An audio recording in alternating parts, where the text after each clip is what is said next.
আমি আজকে বানাবো কেএফসি চিকেন। Let's go.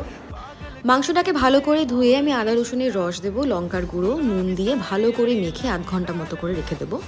আর একটা বাটিতে আমি কর্নফ্লাওয়ার আর ময়দা সমান পরিমাণে নিয়ে লঙ্কার গুঁড়ো, নুন দিয়ে ভালো করে মিক্স করে নেব। কিন্তু আসল ইনগ্রিডিয়েন্ট যার জন্য কেএফসির মতো চিকেনের টেক্সচারটা হবে সেটা কিন্তু এটা নয়, সেটা হলো বরফ জল। বরফ জলটাই আসল জিনিস। বরফ জলটার জন্যই ওই গায়ে ওরকম চামড়ার মতো একটা টেক্সচার আসে।